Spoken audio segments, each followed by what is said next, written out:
अगर आप 2026 में केदारनाथ धाम की यात्रा करना चाहते हैं तो ये वीडियो आप सभी के लिए है।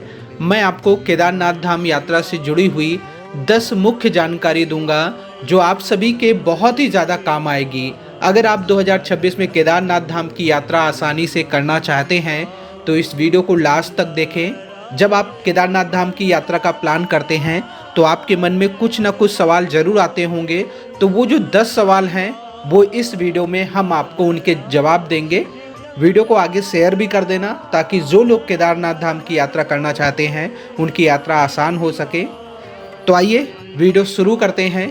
मेरा नाम है मुकेश, आप सभी देख रहे हैं मुकेश हेल्प। सबसे पहले जानते हैं कि वो 10 सवाल कौन कौन से हैं जो यात्रा के समय आप सभी के मन में चलते हैं।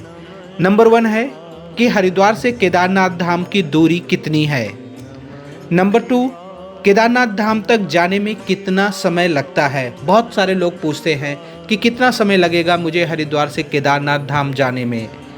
तीसरा सवाल है केदारनाथ धाम तक कैसे पहुँचें। ये बहुत ही खास सवाल है। बहुत लोग कहते हैं मैं 2 लोग हूँ, कोई लोग कहता है मैं 4 लोग हूँ, मैं कैसे पहुँचूँ। चौथा सवाल है केदारनाथ धाम में कहाँ रुका जाए, कहाँ पर रुके ज़्यादा अच्छा रहेगा, इसके बारे में भी बताएंगे।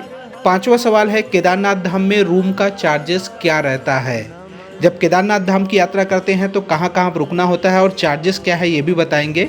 केदारनाथ धाम में दर्शन करने का सही समय क्या है, सुबह दर्शन करें, दोपहर के समय दर्शन करें या शाम के समय दर्शन करें। ये छठा सवाल है जो लोगों के मन में चलता है। सातवां सवाल है केदारनाथ धाम के पास कौन कौन से और प्रसिद्ध स्थान हैं जहाँ पर हम दर्शन करें, क्योंकि इतनी दूर तो हम जा रहे हैं, पहाड़ों में जा रहे हैं, लेकिन केदारनाथ धाम के पास ऐसा कौन कौन सा प्लेस है जहाँ पर हम दर्शन कर लें और अपनी यात्रा को पूरा करें। आठवां सवाल है केदारनाथ धाम यात्रा पर क्या क्या लेकर जाना चाहिए। बहुत ही खास सवाल है। बहुत सारे लोगों के मन में आता है कि केदारनाथ धाम में मौसम कैसा होगा, क्या क्या हम लेकर जाएं, क्योंकि हाइट भी ज़्यादा है। कई लोग कहते हैं सांस फूलने लगती है, तो हम उसके बारे में भी डिटेल में जानकारी देंगे। 9वां सवाल है एक व्यक्ति का कितना खर्चा आएगा जब वो केदारनाथ धाम की यात्रा करेगा, तो इसके बारे में भी हम आपको पूरी जानकारी देंगे। और 10वां सवाल है कि जब हरिद्वार से हम केदारनाथ धाम की यात्रा करते हैं तो रास्ते में कौन कौन से प्लेस पड़ते हैं, इसके बारे में भी मैं आपको बताऊंगा कि आप हरिद्वार से केदारनाथ धाम जा रहे हैं, रास्ते में पड़ने वाले इन स्थानों को भी आप देख लें, दर्शन कर लें। तो ये 10 सवाल हैं, बहुत अच्छे से विस्तार से मैं आपको जानकारी दूंगा, तो वीडियो को स्किप ना करें, लास्ट तक देखें। और अगर आप ऐसे ही लगातार बद्रीनाथ धाम यात्रा के बारे में जानना चाहते हैं तो मैंने आज से 3-4 दिन पहले वो वीडियो बनाई थी, इसी चैनल में आपको मिल जाएगी। बद्रीनाथ धाम यात्रा के भी 10 सवालों के जवाब मैंने दिए हैं, तो वो वीडियो भी आप देख लेना। आगे आने वाले दिनों में गंगोत्री धाम, यमुनोत्री धाम का भी पूरा प्लान मैं आपको बताऊंगा।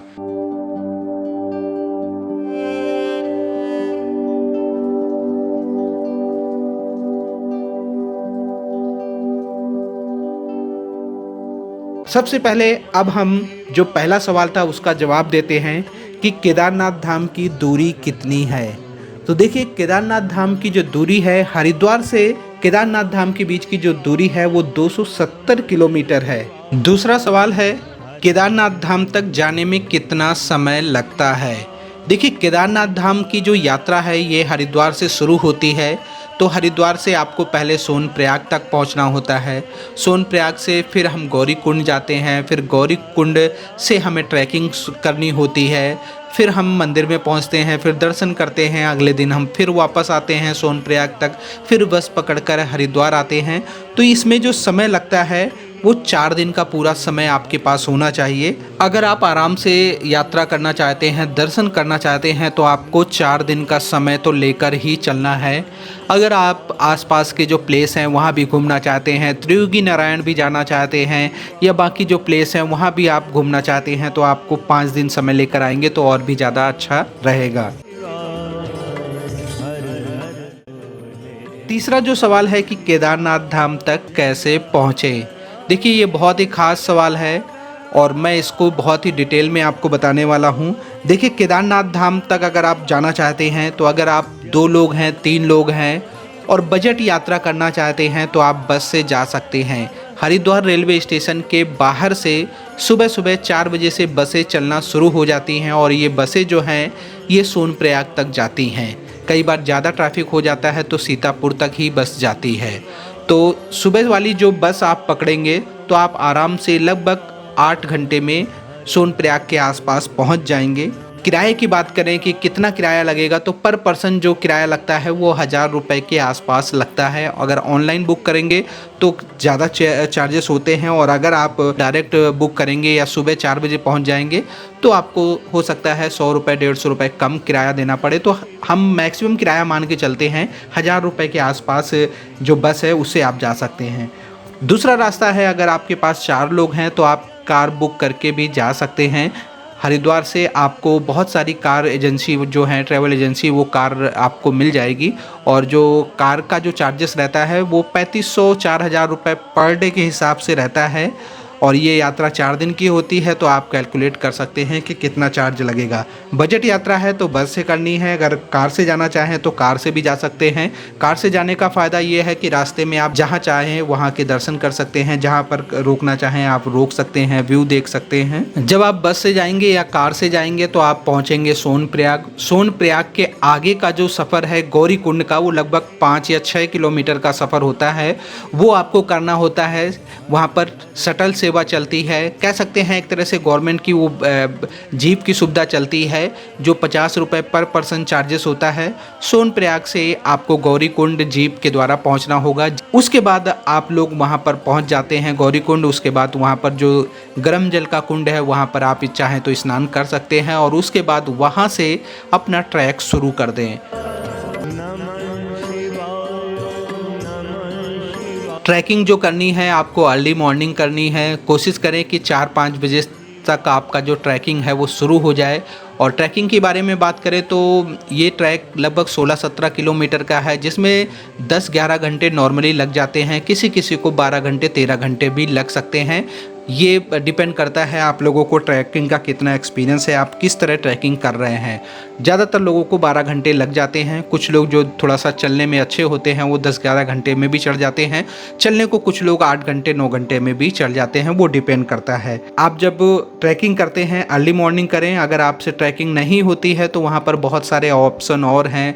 आप वहाँ पर जो कंडी और जो पिट्ठू होते हैं वो कर सकते हैं, पालकी भी कर सकते हैं, और खच्चर ना करे तो ज़्यादा अच्छा रहेगा, क्योंकि अपनी यात्रा पर किसी को ऐसे जानवर को परेशान करना जो आपको अपना बता भी नहीं पा रहा कि उसको क्या प्रॉब्लम है और आप बस उस पर बैठ कर जा रहे हैं, तो कोशिश करें कि आप पिट्ठू कर लें या पालकी कर लें।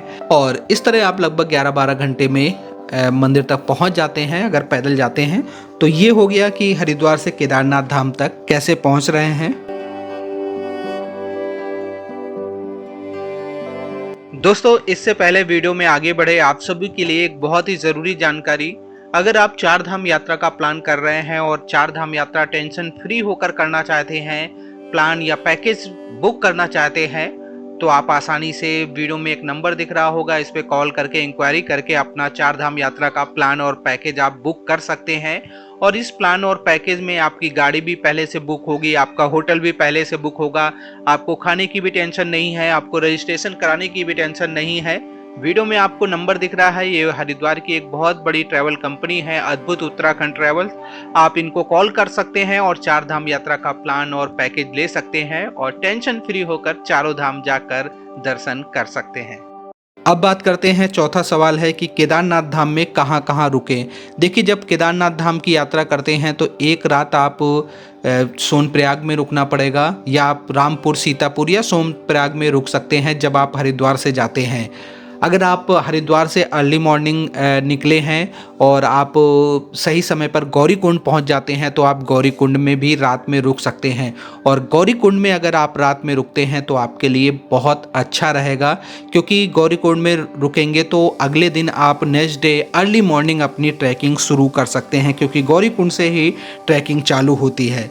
अगर आप सोनप्रयाग में रुकेंगे तो सुबह आपको फिर से जीप के लिए लाइन में लगना होगा और जीप में बैठकर फिर गौरीकुंड आएंगे, फिर ट्रैक शुरू करेंगे। तो कोशिश करें कि आप गौरीकुंड तक अगर पहुंच जाते हैं पहले दिन, तो अगले दिन आपको ट्रैकिंग करना काफ़ी हद तक मौका मिल जाएगा और भीड़ भी नहीं होती है अगर आप 4 बजे के आसपास ट्रैकिंग करेंगे।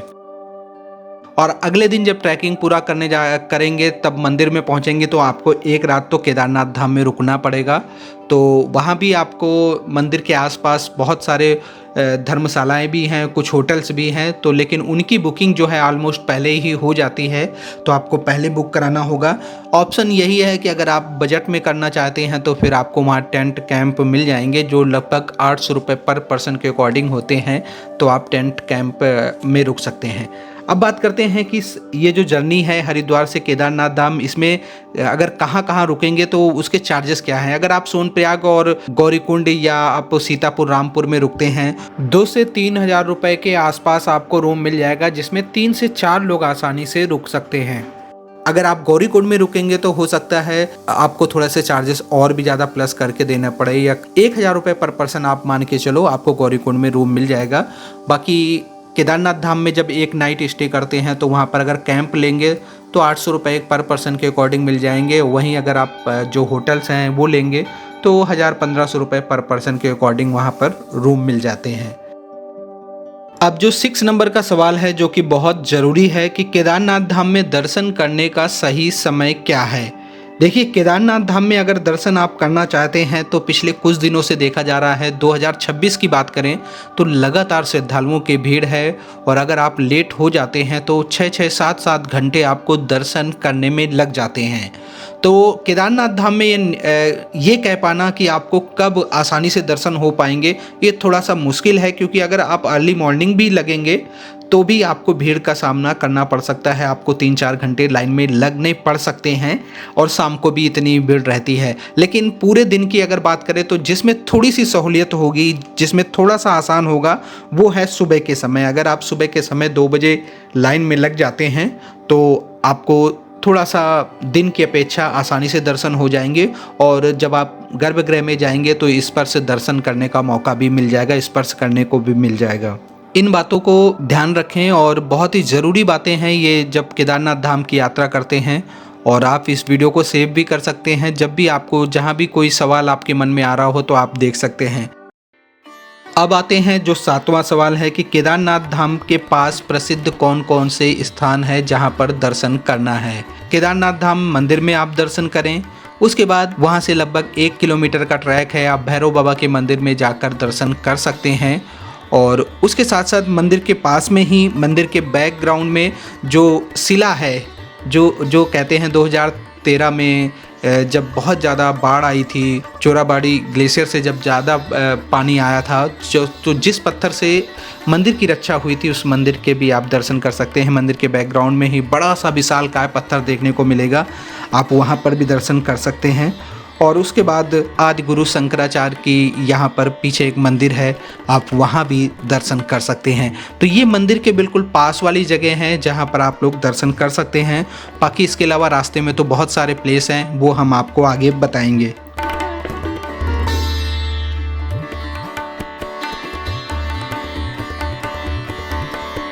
अब बात करते हैं कि 8वां सवाल जो बहुत ही ज़्यादा खास है। केदारनाथ धाम यात्रा के दौरान आपके बैग में क्या क्या होना चाहिए, आपको क्या क्या लेकर जाना चाहिए। तो केदारनाथ धाम की यात्रा कर रहे हैं और आपको ट्रैकिंग करनी है तो सबसे ज़रूरी है कि आपके पास अच्छे ट्रैकिंग शूज़ होने चाहिए। ये बहुत ज़्यादा ज़रूरी है क्योंकि 16-17 किलोमीटर का मुश्किल ट्रैक है, जिसमें मौसम भी कई बार आप लोगों के सामने बाधा बन के आएगा। आपको चढ़ाई भी चढ़नी होगी, कई बार बारिश भी होगी, जगह पर बहुत जगह स्लिप भी होते हैं पैर, तो आपके पास अच्छे ट्रैकिंग शूज़ होने ज़रूरी हैं। दूसरे नंबर पे आपके पास ठंड के सारे कपड़े होने चाहिए, वुलन कैप भी होनी चाहिए, आपके पास ग्लव्स भी होने चाहिए, सॉक्स आपके पास एक्स्ट्रा कई जोड़ी होने चाहिए, और उसके साथ साथ जैकेट, रेन कोट ये ज़रूर होने चाहिए क्योंकि वहाँ पर कब मौसम बदल जाए, कब बारिश हो जाए, तो ये ध्यान रखें। उसके साथ साथ आपकी जो मेडिसिन चल रही हैं वो मेडिसिन आप अपने साथ ज़रूर लेकर जाएं।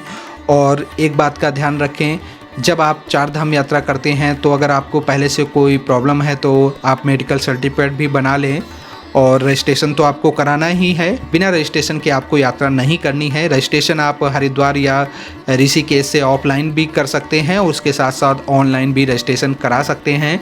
और ऑनलाइन जो रजिस्ट्रेशन कराना है उसकी वेबसाइट मैं आपको बताता हूँ, registration&touristcare.uk.gov.in ये वेबसाइट है। इस वेबसाइट में जाकर आप ऑनलाइन अपना रजिस्ट्रेशन करा सकते हैं।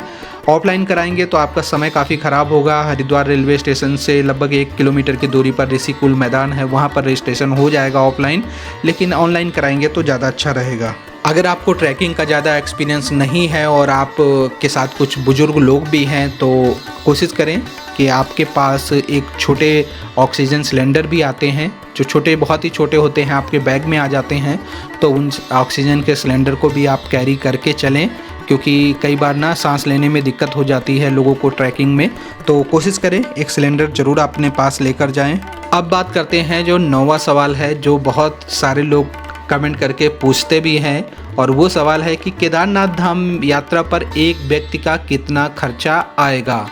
तो देखिए, केदारनाथ धाम अगर आप बजट में करना चाहते हैं, लो बजट है आपका और सिंगल व्यक्ति आप करना चाहते हैं, वैसे तो सिंगल व्यक्ति बहुत कम लोग जाते हैं, कुछ सोलो ट्रैवलर ज़रूर जाते हैं, लेकिन अगर आप 2 लोग हैं, 3 लोग हैं और बजट में यात्रा करना चाहते हैं तो उसके अकॉर्डिंग एक व्यक्ति का कितना खर्चा आएगा मैं वो बताता हूँ। देखिए, हरिद्वार से आपको सोनप्रयाग तक पहुँचना होगा और बस जाती है तो उसको लगभग हम 1000 रुपये के आसपास किराया रखते हैं। उसके बाद सोनप्रयाग में जब आप पहुंचते हैं, सोनप्रयाग से गौरीकुंड के लिए 50 रुपये जीप का किराया रहता है, तो 1050 रुपये ये हो गए। उसके बाद आप गौरीकुंड में पहुंचते हैं, गौरीकुंड से आपको ट्रैक करके जाना होता है। तो पहली नाइट जो आप रुकेंगे वो सोनप्रयाग, सीतापुर या गौरीकुंड के आसपास रुकेंगे। तो अगर आपके साथ 2-3 लोग हैं तो लगभग 600 रुपये 700 रुपये पर पर्सन में जो लो बजट का रुकने का जो स्टे का ऑप्शन है वो आपको मिल जाएगा। तो 1050 रुपये तो किराया हो गया, 600 रुपये आपके मान के चलते हैं स्टे के, तो 1650 रुपये आपके ये हो जाते हैं। और उसके बाद जब आप केदारनाथ धाम में पहुंचेंगे तो वहाँ भी नाइट स्टे करेंगे, वहाँ भी 800 रुपये के आसपास पर पर्सन आ जाता है। तो उसको अगर हम जोड़ेंगे तो 2450 रुपये आपके ये हो जाते हैं। उसके बाद आप जब नीचे आते हैं तो फिर से आप गौरीकुंड या सीतापुर के आसपास रुकते हैं, तो 600 रुपये और आपका किराया मान लें तो 3050 रुपये ये हो गया। उसके बाद आप सोनप्रयाग से आप आते हैं हरिद्वार, तो इसका जो किराया है फिर से 1000 रुपये मान लेते हैं, तो 4000 रुपये के आसपास तो ये हो जाता है। और उसके अलावा अगर खाने पीने का रखें तो 3-4 दिन में अगर आप लंच और डिनर और ब्रेकफास्ट करते हैं तो 500 रुपये लगभग पर डे का लगभग हो जाता है। और वैसे अगर आप बजट में करेंगे तो 400 रुपये ही पर डे में आपका भोजन हो जाएगा।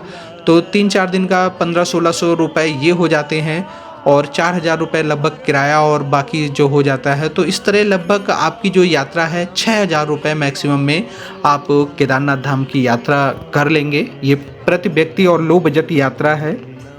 अब जो 10वां सवाल है वो उसको भी जान लेते हैं। रास्ते में कौन कौन से प्रमुख स्थान पड़ते हैं जहां पर हम दर्शन करें।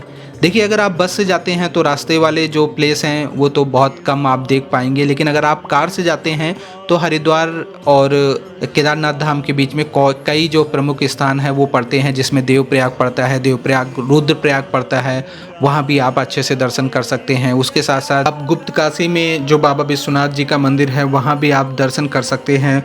उसके साथ साथ ऊखी मठ में जो ओमकारेश्वर मंदिर है, जहाँ पर 6 महीने के लिए बाबा की डोली रखी जाती है, आप वहाँ भी दर्शन कर सकते हैं। और उसके बाद आप त्रियोगी नारायण मंदिर में भी जा सकते हैं। त्रियोगी नारायण मंदिर बहुत ही खास है, जहाँ पर भगवान शिव और माता पार्वती जी का विवाह हुआ था। तो आप अगर कार से आएंगे तो इन स्थानों में भी दर्शन कर लेंगे। और क्योंकि बार बार तो जाना नहीं हो पाता है केदारनाथ धाम यात्रा पर, तो आप अगर इन मंदिरों में दर्शन करना चाहते हैं तो कार से आएंगे तो आसानी से कर लेंगे। दोस्तों, ये थी हरिद्वार से केदारनाथ धाम यात्रा के बारे में ज़रूरी जानकारी। अगर आपके मन में फिर भी कोई भी सवाल है तो आप हमें इंस्टाग्राम में मैसेज कर सकते हैं, और इंस्टाग्राम आईडी जो है मुकेश हेल्प नाम से है। आपको यात्रा से जुड़ी हुई सभी जानकारी दी जाएंगी। अगर आप चैनल को सब्सक्राइब करेंगे तो मुझे अच्छा लगेगा, और ऐसे ही लगातार हम आपके लिए वीडियो लाते रहेंगे, जानकारी देते रहेंगे। तो वीडियो शेयर कर देना। आप सभी को हर हर महादेव।